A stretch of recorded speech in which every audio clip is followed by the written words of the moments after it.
Welcome to Peace of Mind for Pet Parents, the podcast by BrightHaven Caregiver Academy. I'm Gail Pope. And I'm Karen Wylie. And together we're here to support you in navigating life with your aging or ill pets. We know how deeply you care for your beloved companions, and we're here to offer guidance, understanding, and resources for this meaningful journey. Each episode, we'll explore topics that address the daily challenges, emotional realities, and choices you face as a pet parent, helping you and your pets find peace, comfort, and joy.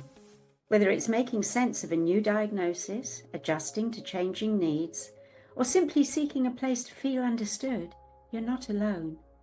Thank you for being here with us. Hello, and welcome to Peace of Mind for Pet Parents. I'm Karen Wylie, here as always with Gail Pope. Today is going to be a little different. We're not going to be focusing on one hospice topic or caregiver topic. Today we're going to be talking about the release of The BrightHaven Way, Lessons from 700 Animal Teachers. And this manuscript has an interesting history. So before we talk about what's in the book, I'd like to share a little bit about how it actually came into being. Gail, last fall you sent me a PDF among several PDFs. This one was dated 2019, and I'd seen versions of the menu for healing. Over time, we've talked about it here on the podcast, so I knew the structure of it and the parts of it, but this document was different. It wasn't just what the menu was, it was how it developed, how it evolved at BrightHaven. And what you wrote was personal and reflective and almost certainly in part a memoir of the development of how you did everything at BrightHaven. Do you remember when you first started writing that manuscript? Not entirely. I started writing it after the sanctuary moved from Southern California to Northern California, and then after we'd settled in and life had started to become more about education. I guess it was around about that time that I started realizing that we developed a pattern. We had certain ways of doing things, like writing the animals' files, doing medication, creating all the different forms, the people we worked with, and the way we thought, or the way I thought that I'd learned to think. So putting it all down on paper, wow. This is it. It's the way we do things at BrightHaven. I think it must have been around the time that I actually started doing consultations. Perhaps how it came up. How do you do that at BrightHaven? It made my mind start clicking into, ooh, that's interesting, because we actually do have a method for every single little piece that we do with our animals. Whether it's veterinary care, feeding, all sorts of care, whether it's self-care, all of it all fits in. That became the menu. Well, it was wonderful for me to be reading that draft because, as I said, I was familiar with the menu for healing and the parts of it.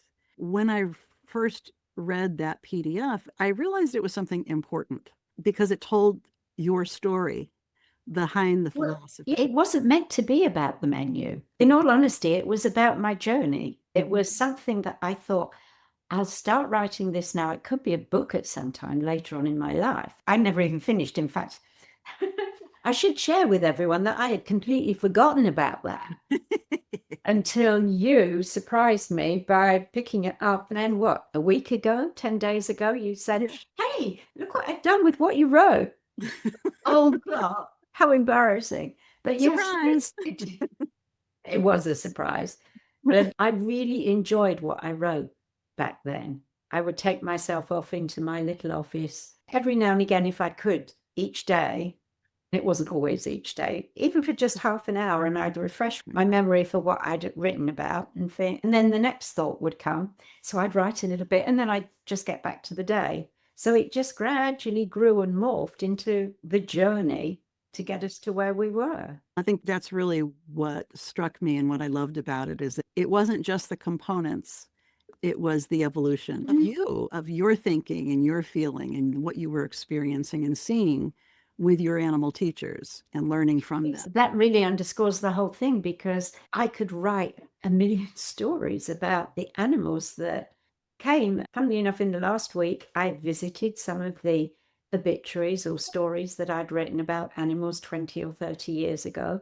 and sat and sobbed my heart out because I hadn't actually at this point gone back in my mind and remembered each one taught something. And they were all lessons about love and life and living in the moment and being everything.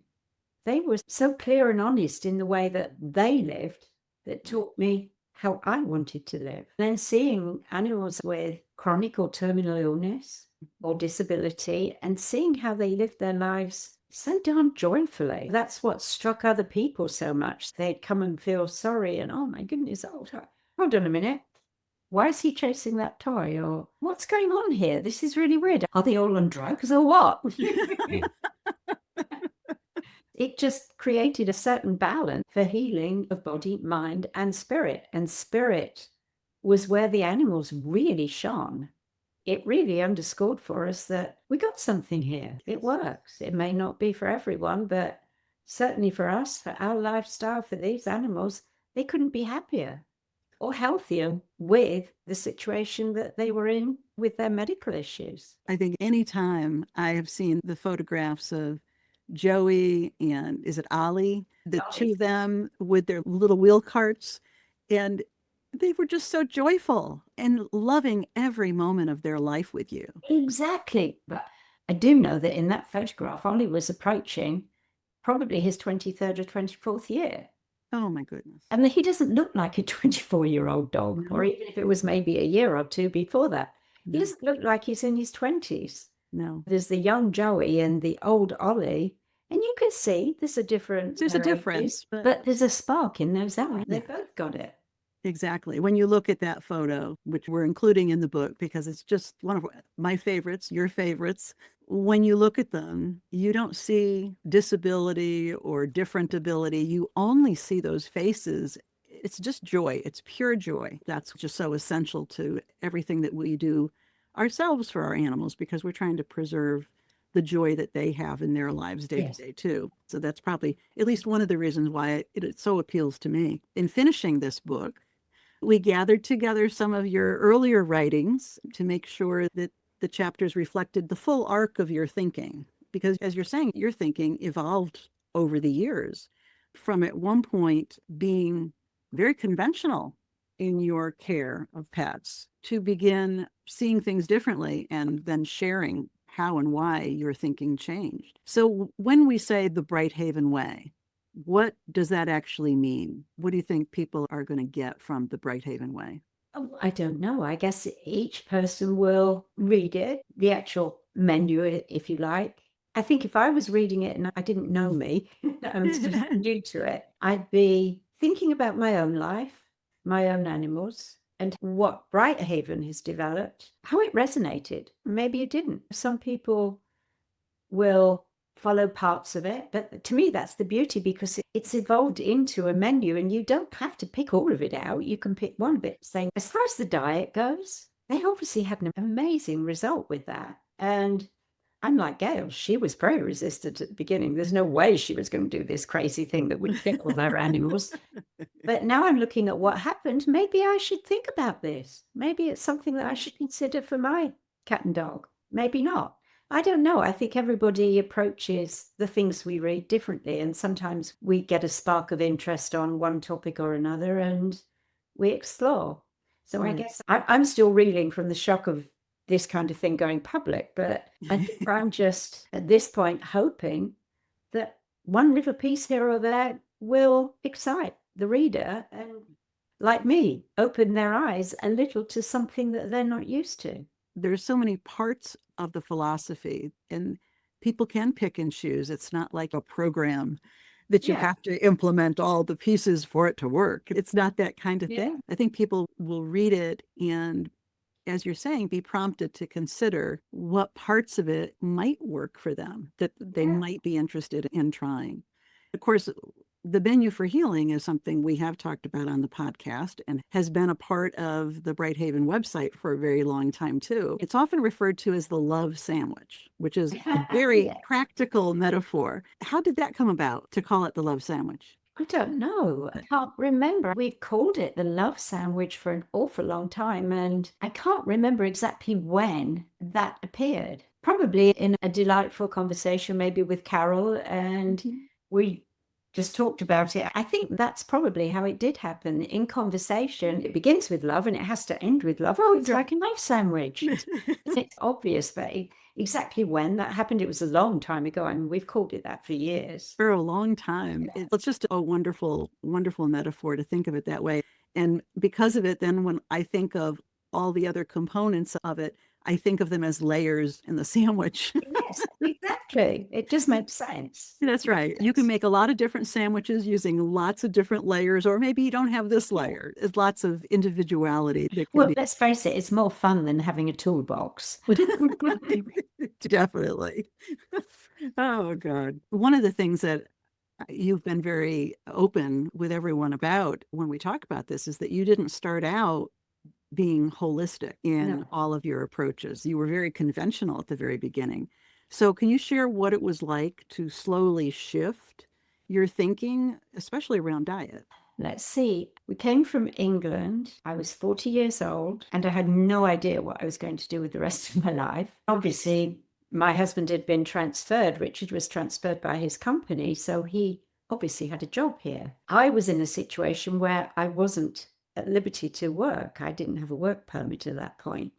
So I had more time and I had no idea what I was going to do. So when we baby stepped into the field of animal care, it was a divine intervention. I had never planned, other than when I was 5 years old, to really get involved with animals particularly. Long story and a lot of synchronicities involved. Then I decided that I want to start an animal rescue group. That was Cats Are People too. So we did that for almost 2 years and got very well used to it. Of course, could not get well used to the adoption process because you know what it's like for most of us. You lose your heart to this comes to you for help. You were a failed foster just like the rest of us. Both Richard and I became a failed foster very quickly and realized that unless we became a humongously big family, we couldn't do it. But then even so, it had to be a family. It wouldn't be fair that we just brought animals in that needed rescue. We kept them all for ourselves. That didn't seem fair either. So that's why we made the decision to only bring in senior special needs and medically channeled. It was a little before we made that decision that I got a job with my mentor, my guru, Doug Coward, the wonderful Dr. Doug, who for 3 years basically taught me all he knew. I worked in the clinic full-time at the beginning, and then gradually it became less and it became more and more part-time until it was no time. Sorry, I'm too busy, I can't do it. So it was a gradual journey of learning. It was a conventional journey. My upbringing in England with our animals, I wasn't really associated as much as a child with their care, but the premise was conventional. When I got married and we had our own animals, I followed the way of my parents. It had just never gone beyond that. Doug talked a little about his desire to start practicing holistic healthcare, but with a growing family, he didn't have the time, but there was a curiosity factor there. Which, in all honesty, it was interesting. I had my focus on these animals that are coming into my home and how I'm going to be caring for them. It was all a conventional mindset until the late Vicki Allinson came into my life. I thought she was completely crazy.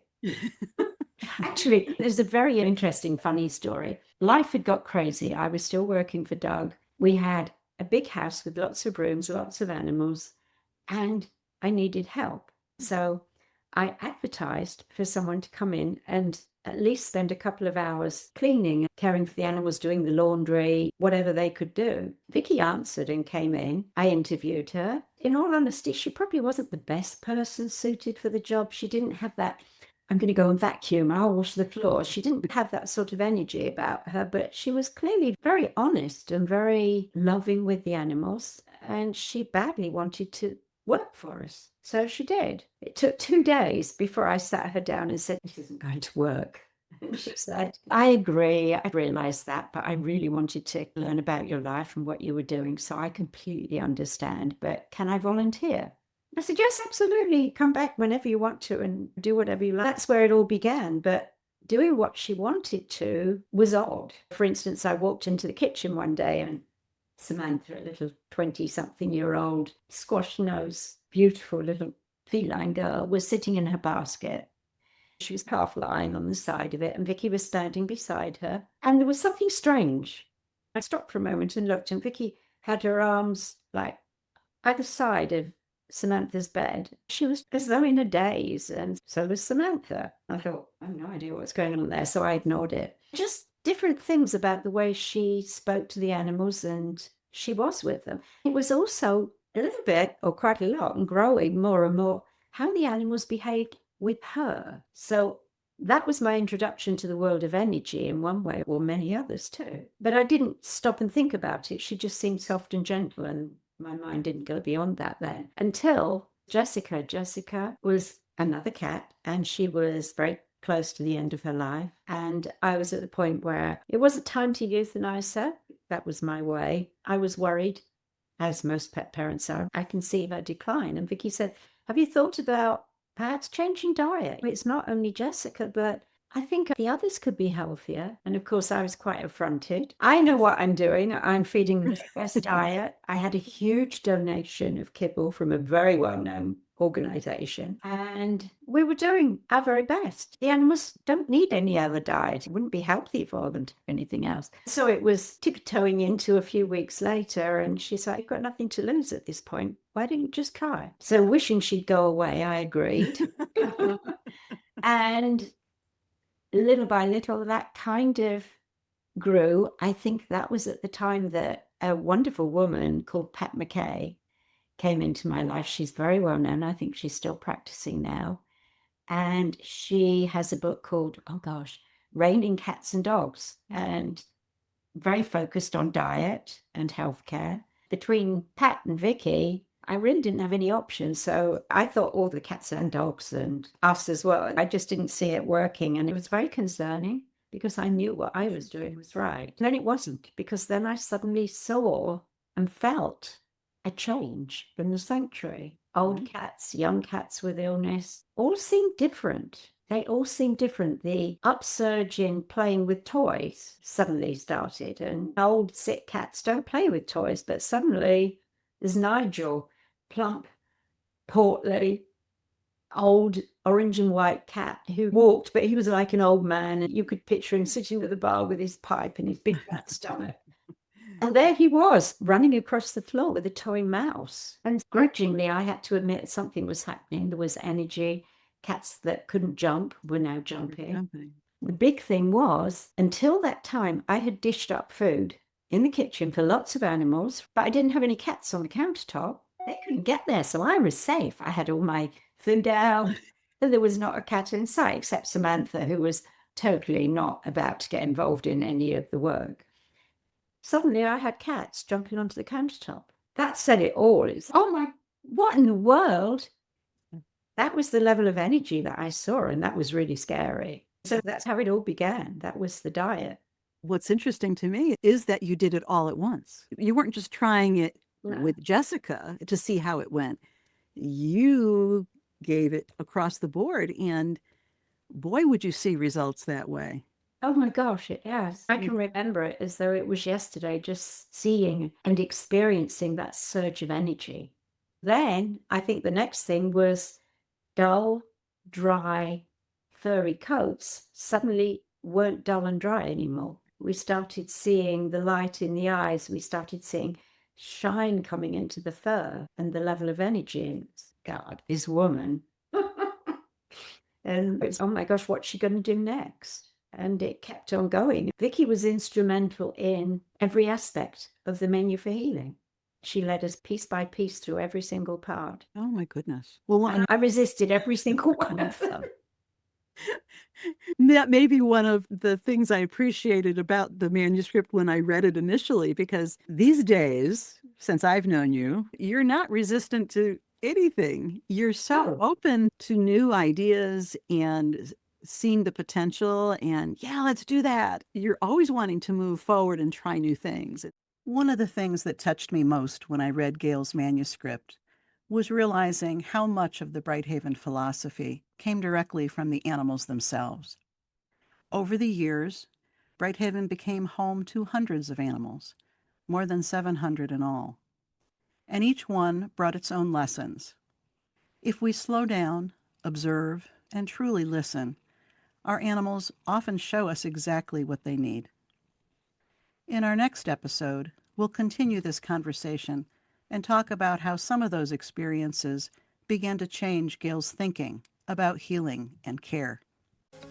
Thank you for joining us on Peace of Mind for Pet Parents. We hope today's episode has offered you support and insight as you care for your aging or ill pets.